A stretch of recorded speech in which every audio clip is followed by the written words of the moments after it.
I love Frantic Freddie. I can say that because I regularly go back to playing it. I mean, you run around platforms, picking up stuff, it's easy. I just never get past level 4. I love the music though. See, the game really isn't fair. The enemies can move past the telephone poles, but I have to climb up and down them to get around them. And sure, I'm a little faster, but eventually I'm gonna get to a point where the enemies are coming for me and I'm trapped in a corner. But the music. I mean, for SID tunes, they aren't even that great. But they're all renditions of very recognizable songs. I mean, there's Crazy Little Thing Called Love by Queen, Don't Bring Me Down by ELO, and even Beethoven sounds cool in 8-bit. I mean, they could have randomized the list a little, but they're still great songs. I shouldn't be too hard on a game that was created by a couple of Canadian high school kids in 1983, though. It was one of the very early platform games. It came out in the same year as the original Mario Brothers. I mean, that's a feat, right? But even then, the pressure of a short time to market caused the final level to be messed up. In the final level, there's no telephone poles, so you can't finish the level, but the enemies can't get to you either, so basically it's end of story. And to be honest, the first reviews of the game weren't that favorable at all. It's a sort of a love-hate relationship with this game.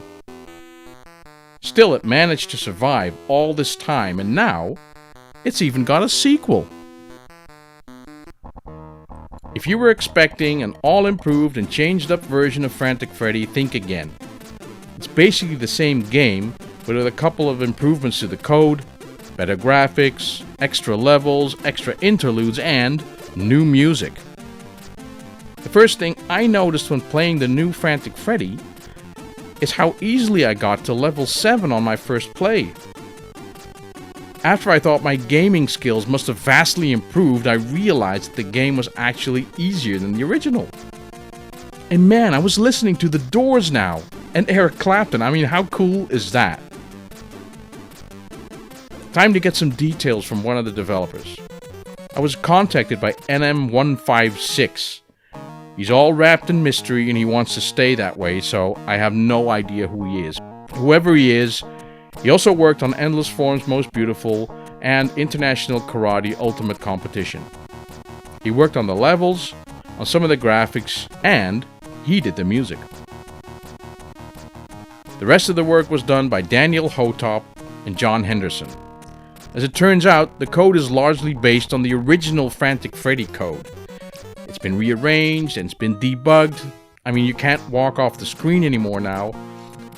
And most importantly, the levels are redesigned, and this allows you to get some more strategy into your game. Apparently, making tiny changes in the design of a level can have a huge impact on the difficulty. So because the levels are designed with that in mind, in Frantic Freddie 2 you can actually learn about the enemy behavior and what to do to finish a level, instead of getting trapped all the time. And that's a huge bonus for an original Frantic Freddie player, because now you can learn to beat the original game. We have to thank NM156 especially for this, because apparently he tested the game every day for 1.5 years. Jesus. There are 32 levels now instead of the original 17, and they all work. Also, each level is now built up from 4 different characters, whereas the original game had 4 characters for the entire game. And then there's the new interludes that Frantic Freddie was famous for. The original Frantic Freddie had only 2, now there are 8, as far as I understand.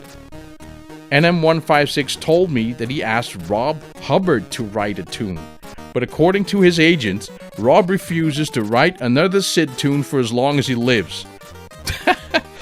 I really get that. The guy must be fed up with it by now. Also, one of the original programmers of Frantic Freddie, Chris Hatlid, he said he'd do a level, but he never did. But he wasn't very good at it anyway. Who did do a level is Graham Axton. He's the guy who did The Bare Essentials, another outstanding Commodore 64 game. If you look really, really closely, you can see that Freddy now has more animations. and that the single color sprites are actually high resolution now. In the original game, even single color sprites were in multicolor, making them more blocky. Perhaps Chris didn't know that you can mix modes on the Commodore 64. One thing that really made me sit up and pay attention was the splash screen.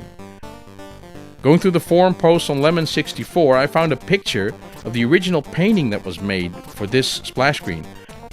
I really thought it was a wonderful piece of art, and honestly, I didn't expect that people did that.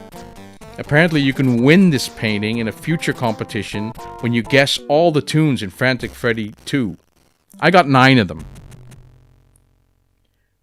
Here's a tip: when you wait for the splash screen to appear for the second time, you can use F1 and F3 to page through all of the SID tunes. So good luck. When you download the game, there are 3 versions on the disc, and each is for a different SID chip. There's even one for the 4485, and this is an emulated version of a SID chip just for Vice. Oh, and the game won't load in Jiffy DOS. I've tried, but the loader doesn't like it. So yeah, what do I think of I keep saying Final Fantasy for some reason. So yeah, what do I think of Frantic Freddie 2? It's a fantastic effort to reanimate one of my favorite games. Its improvements really make it into the game that Frantic Freddie should have been in the first place. In that sense, perhaps it's more of a remaster than a sequel. I absolutely adore the music, even though there's better SID tunes in existence. Listening to some of my favorite bands in the game is just amazing. And although the graphics have improved, that doesn't really have the same impact on the game as the quality and the amount of levels that are in there now. The levels have really improved the playability and the replay value of this game. So if Frantic Freddie frustrated you in the past, do yourself a favor and play this one. It wasn't you, it was the game. Honest.